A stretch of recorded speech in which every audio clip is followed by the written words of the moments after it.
मित्रों, आज हम पुनः एक बार भाई अनिल त्रिपाठी के आमंत्रण पर कुछ वार्ता करने के लिए आपके मध्य उपस्थित हैं। विज्ञान संचारकों का जो समूह भाई अनिल त्रिपाठी जी संचालित कर रहे हैं, जिसे डॉक्टर होरा ने काफ़ी सशक्त किया अपने विचारों के माध्यम से, योग्यता के माध्यम से हम उन्हें स्मरण कर रहे हैं। और सुश्री होरा और उनकी पत्नी को नमन। भाई सौरभ त्रिपाठी जो सह संयोजक हैं विज्ञान संचारक समूह के, आप सबका धन्यवाद। मित्रों, चर्चा गंभीर है और विषय जटिल है,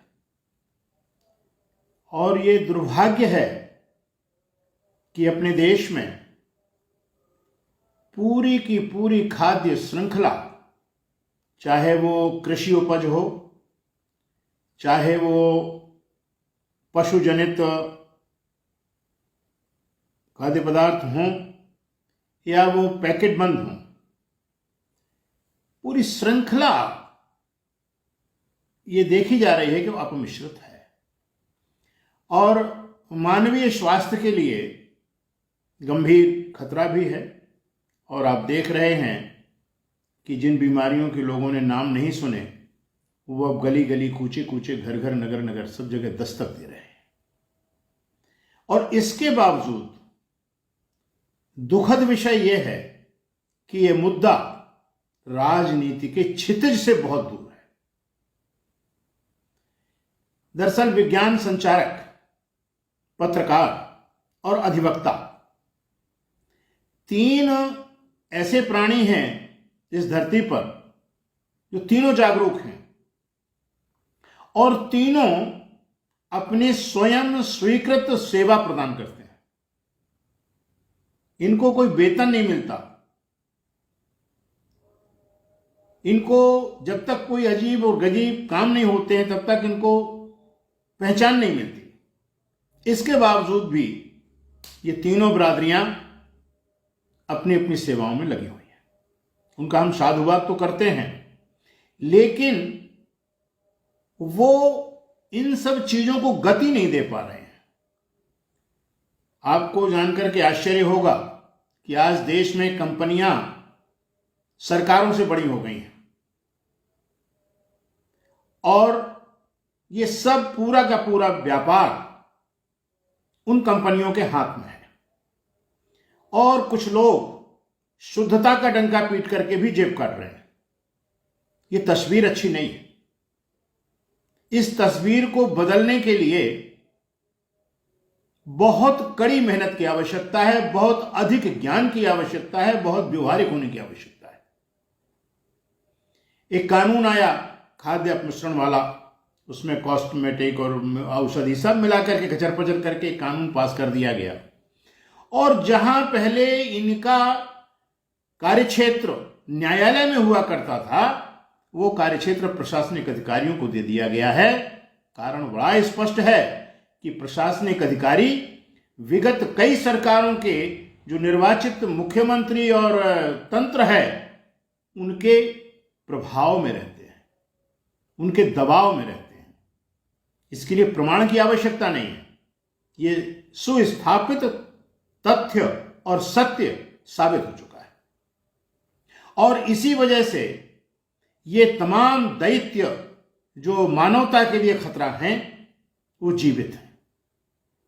अब प्रश्न उठता है कि हम क्या करें कि खाद्य अपमिश्रण से मुक्ति मिले।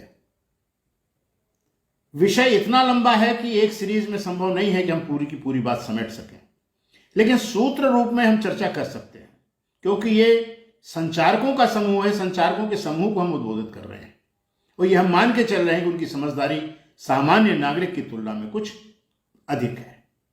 बंधुओं, पहले तो जो सबसे ज्यादा खतरा हम रोज मोल लेते हैं वो है सब्जियों का और खाद्यान्नों का।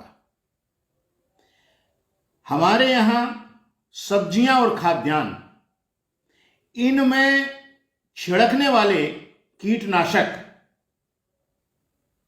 भारी मात्रा में छिड़के जा रहे हैं। पढ़े से पढ़े लिखे लोग जो कृषि और बागवानी कर रहे हैं, हमारी उनसे जब वार्ता होती है तो वो कहते हैं कि भैया जो पैकिंग आती है वो अंग्रेजी में होती है, हमारी समझ में नहीं आती क्या लिखा है। दूसरी चीज, उनको कम्युनिकेट करने का पूरा हमारे यहां चैप्टर क्लोज है सरकार की तरफ से। वो कहते लिखा है उसमें, दवा में सब लिखा हुआ है। अब होता क्या है कि बहुत सी दवाएं कैसी हैं कि साहब उन्होंने कहा 10 लीटर में 2 ml डालना है। अब जिसे छिड़कना है उसको 2 ml बहुत कम लगता है और 10 लीटर बहुत ज्यादा लगता है। तो वो जो निर्देश हैं उससे ज्यादा उसका जो माइंड सेट है वो उस पर काम करने लगता है, फलतः वो सीसी उड़ेल देता है। तो वो पूरा का पूरा जो उसके ऊपर पड़ा हुआ है सब्जियों पर, उसमें कुछ फूल भी लगे हैं, कुछ सब्जियां उसमें जहुआ लगे आए हैं, कुछ तोड़ने लायक है, भाग खेत में होता है। तो इस चीज को रोकने के लिए हमें जो सब्जी उत्पादक गण हैं उन सब से संपर्क करने के लिए उद्यान विभाग और कृषि विभाग के अधिकारियों से संपर्क करना पड़ेगा और उन्हें इस बात के लिए बाध्य करना पड़ेगा कि हम आज उनकी मीटिंग बुला रहे हैं, आप अपने कीटनाशक कृषि रक्षा इकाई वाले अधिकारियों को बुलाइए, वो लोगों को समझाए कि कैसे छिड़के क्या करें। यदि आप ये कर सकते हैं, जिस क्षेत्र का विज्ञान संचारक अपने आप में ये कर सकता है, वो इस देश की जनता के ऊपर बड़ा उपकार करेगा।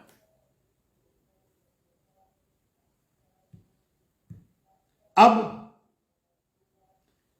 सीधी सी बात है कि आपको ये जानकारी होना चाहिए कि जो कीटनाशक छिड़के जाएं उनकी जो मात्रा कंपनी ने या वैज्ञानिकों ने निर्धारित की है उससे 1 बूंद भी ज्यादा कीटनाशक नहीं होना चाहिए। नंबर 2,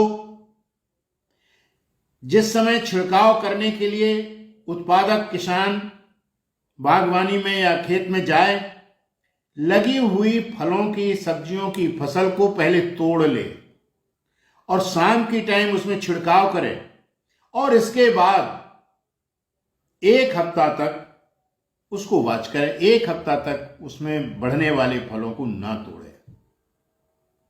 अगर इतना ही आप करा सकते हैं, माहौल ऐसा बना सकते हैं, इसके लिए पंफलेट छाप सकते हैं, स्लाइड बना सकते हैं, अपना एक WhatsApp group, Telegram group, Instagram group कुछ भी बना करके और उसमें से उत्पादकों को जोड़ के, क्योंकि हर घर में अब कुछ हाई स्कूल इंटर पास बच्चे मिल सकते हैं, हमें उनकी मेधा का उपयोग उनके पिताजी और माताजी को समझाने के लिए करने की आवश्यकता है।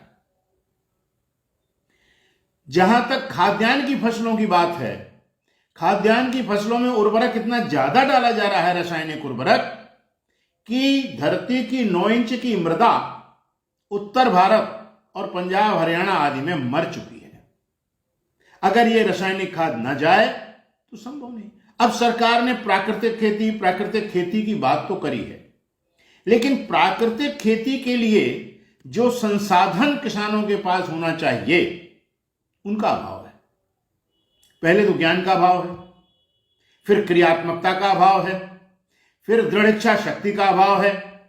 विज्ञान संचारकों का दायित्व है कि वो ऐसे किसान जिनके पास गोधन हो या गोधन की जो सामग्री है, मूत्र है, गोबर है, इन सबको वो इकट्ठा कर सकता हो, ऐसे जो किसान हैं उनको इसके लिए प्रेरित करें। दूसरा काम यह है, तो अगर हमारा गोधन का उपज में जाने लगेगा, खेत में गोबर जाने लगेगा, उपला ना बनेंगे, ईंधन नहीं बनेगा, जब वो फसल के लिए ऊर्जा का केंद्र बिंदु हो जाएगा, जब गोमूत्र के द्वारा जो बनाई जाती खाद है वो खाद डाली जाने लगेगी सिंचाई के समय पर, तो आपका रासायनिक खादों का जो खर्चा है वो भी किसान का बचेगा, उपज भी बढ़ेगी और उससे किसान को लाभ भी होगा। दूसरा तरीका यह है।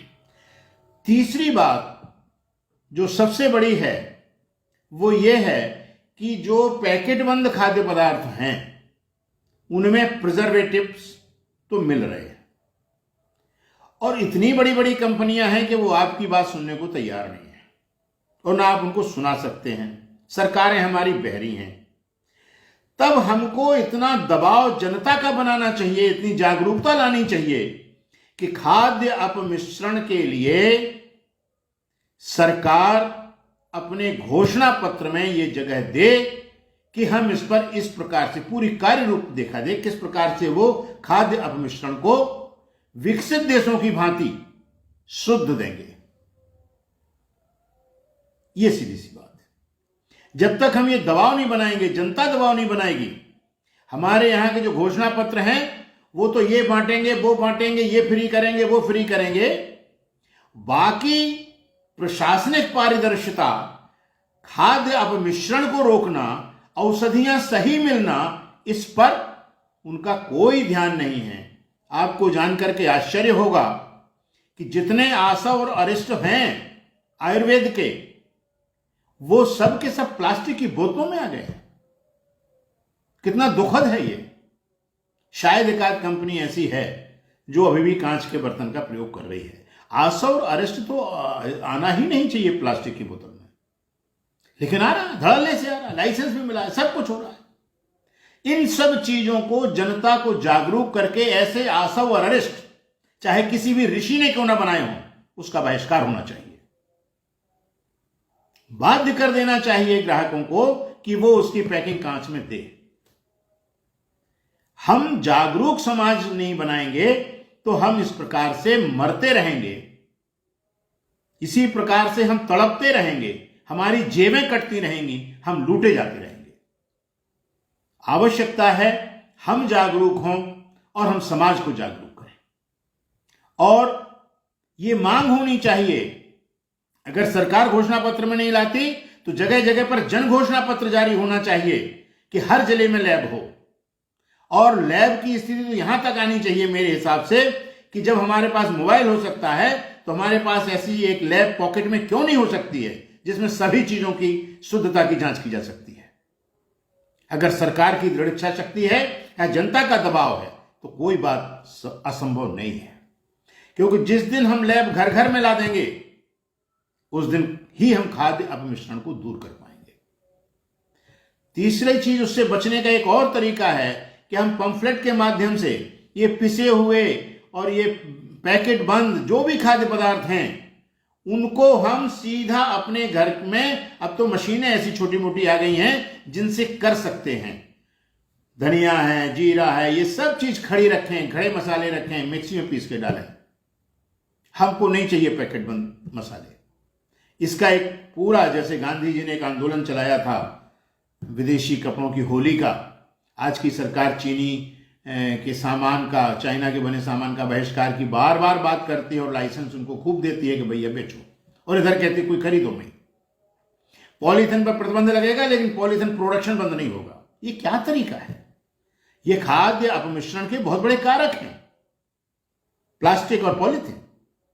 इस पर प्रतिबंध होना चाहिए। और ये सरकार का दायित्व है कि आम आदमी को शुद्ध खाद्य सामग्री मिले। जब हम धन दे रहे हैं, पैसा दे रहे हैं, महंगा पैसा दे रहे हैं, आप उस पर जीएसटी लगा रहे हैं, आप उस पर दुनिया भर के टैक्स लगा रहे हैं, और इसके बाद हम अपमिश्रित खाद्य पदार्थ खरीद के ले जाएं और अपने परिवार को बीमार बनाएं, ये कहां का न्याय है? तो इन सब चीजों के लिए हमें जागरूक होना पड़ेगा। हमें कुछ चीजों का बहिष्कार करने का आंदोलन चलाना पड़ेगा। मैं बार बार कहता हूं कि एक छोटे छोटे से लीफलेट, छोटे छोटे से पंफलेट, छोटी छोटी सी गोष्ठी करके हम एक माहौल बना सकते हैं। और हम कोई ऐसा माहौल नहीं बना रहे जिसमें किसी देश का नुकसान होना हो। हम तो नागरिकों के स्वास्थ्य के लिए एक संघर्ष करने की बात कर रहे हैं, और वो करना पड़ेगा। जानवरों के दूध का जहां तक सवाल है, उसमें जो इंजेक्शन लगाते हैं, उस इंजेक्शन पर प्रतिरोधात्मक समझदारी जो भी पशु कल्याण के लोग हैं, बड़ा पशु कल्याण का बैनर लगा करके हम बड़ा जीव कल्याण की बात कर रहे हैं, उनको पता होना चाहिए कि वो इंजेक्शन जिससे दूध निकलता है उससे पशु टूट जाता है, उसकी नस नस बर्बाद हो जाती है, उसका स्वास्थ्य खराब हो जाता है। इसलिए उस प्रकार के इंजेक्शंस ना लगाएं। वो तो सीधा वो इंजेक्शन का दूध जो निकलता है कैंसर कारक है, लेकिन चूंकि वो दूध में पानी भी मिलाते हैं, उसको बहुत उबालते भी हैं, दुनिया भर की प्रोसेसिंग करते हैं, मलाई निकाल लेते हैं, ये करते हैं, तो उसका आंशिक असर होता है, लेकिन असर तो होता है। तो हमें इन सब चीजों पर विचार विमर्श करके, छोटे छोटे समूह बना करके, आपसी चर्चा करके, इन सब पर एक विचारात्मक, उद्बोधात्मक, आंदोलनात्मक कार्यवाहियों के लिए तैयार पूरे देश की जनता को करना होगा। और पूरी तरीके से गोधन, पशुओं का जो अपशिष्ट है, जो खेतों के लिए फायदेमंद है, उसको खेतों में डालने के लिए हमें जन जागरूकता लानी होगी। और इसके लिए पशुपालन बहुत अच्छी तरीके से करने की आवश्यकता है, और उस पशुपालन के माध्यम से हमको कृषि को जोड़ना होगा। और एक और काम हम कर सकते हैं, आजकल बहुत सरकार मिलेट पर ध्यान दे रही है। मिलेट जो पुराने खाद्य पदार्थ हैं जो खेतों में होते थे, जिसमें न सिंचाई की जरूरत पड़ती थी, न रासायनिक खाद की जरूरत पड़ती थी, उनका उत्पादन भी अच्छा होता है, कम खर्चे में होता है। तो वो हम 1-1 बीघा, 2-2 बीघा, थोड़ा थोड़ा से रकबे में कुछ लें, उन फसलों को फसल चक्र इस प्रकार का करें कि हमें रासायनिक खादों की आवश्यकता ना पड़े। हम अपने खेत को कई भागों में बांट के, और कभी कहीं मटर लगा दें, कहीं ज्वार लगा दें, कहीं इस प्रकार की फसलें, दलहन, कभी तिलहन, इन सबको भी लगाएं। और इसके बाद अब जो गेहूं की कठिया, जो भी प्रजातियां अच्छी आ रही हैं, उनको लें। और मिलेट्स में कोदो, रई, कई प्रकार की चीजें हैं, इन सब का उत्पादन अगर हम करते हैं तो हम रासायनिक खादों से बचेंगे, हम कीटनाशकों से बचेंगे। दूसरा, अगर कीटनाशक की आवश्यकता ही है तो बहुत से लोग नीम से कीटनाशक बना रहे हैं। विज्ञान संचारक अगर चाहें तो इस प्रकार का एक बीज का काम कर सकते हैं कि निभौली को कलेक्ट करके और उसका प्रोसेस समझ के, और एक अखाद्य तेल का छोटा सा स्पिलर लगा के, और खली और तेल दोनों का व्यापार भी कर सकते हैं, और किसानों को उसको दे भी सकते हैं। आज निभौली बहुत से लोग कार्य कर रहे हैं। अभी मेरा 2-4 उत्पादकों से चर्चा हुई इस दौरान, उन्होंने बताया कि मैं 12 रुपए किलो निभौली खरीदता हूं और उसका तेल निकालता हूं, और इसके बाद में उसकी खली को मैं खाद के रूप में प्रयोग करता हूं, और नीम को मैं ऐसे लोगों को बेच देता हूं जो उसका व्यापार करते हैं। तो हमें आर्थिक लाभ हो जाता है, जबकि हम 12 रुपए किलो कलेक्ट करने वाले को भुगतान कर रहे हैं। तो आज आवश्यकता है कि हम मिलेट के उत्पादन की ओर चलें। आज आवश्यकता है कि हम रासायनिक खादों से दूर होकर के गोबर और उसके गोमूत्र की ओर चलें। आज आवश्यकता है कि हम केंचुआ पालन करें और उसकी वर्मी कंपोस्ट बना करके और उसको खेतों में लाएं, उसको बागवानी में लगवाएं। आज आवश्यकता है कि हम बहिष्कार करें कि प्लास्टिक के अंदर जो भी औषधियाँ तरल पदार्थ की होंगी उनको हम नहीं खरीदेंगे, हम कांच की ओर जाएंगे, ताकि सब लोग धीरे धीरे कांच का प्रयोग करना शुरू कर दें। तो मानव स्वास्थ्य के लिए हम बुद्धिजीवी लोग जो कुछ भी सोच सकते हैं, वो एक छोटी छोटी गोष्ठियों के माध्यम से अगर हम विचार विनिमय करेंगे तो हमारे पास नए नए विचार आएंगे। उन नए नए विचारों में से जिनको हम क्रियान्वयन कर सकते हैं, उनके क्रियान्वयन के लिए कमर कसें, और उसमें अगर कुछ छोटा मोटा व्यापार भी हो सकता है, लाभ भी हो सकता है, तो उससे परहेज नहीं होना चाहिए, क्योंकि हर आदमी को आज की तारीख में पैसे की आवश्यकता है, और हम समय दे रहे हैं, ज्ञान दे रहे हैं, तो हम कोई गलत काम नहीं कर रहे हैं। इन्हीं शब्दों के साथ मैं अपनी बात को विराम कर रहा हूं, और आप हमारे कमेंट बॉक्स में कुछ कमेंट्स डाल सकते हैं, जो आपको जानकारियां हों, उन जानकारियों को हमसे मांग सकते हैं। हम कोशिश करेंगे कि आपकी जिज्ञासाओं को, आपकी जानकारियों को हम पूरा करें। इन्हीं शब्दों के साथ आप सबका धन्यवाद। जय हिंद।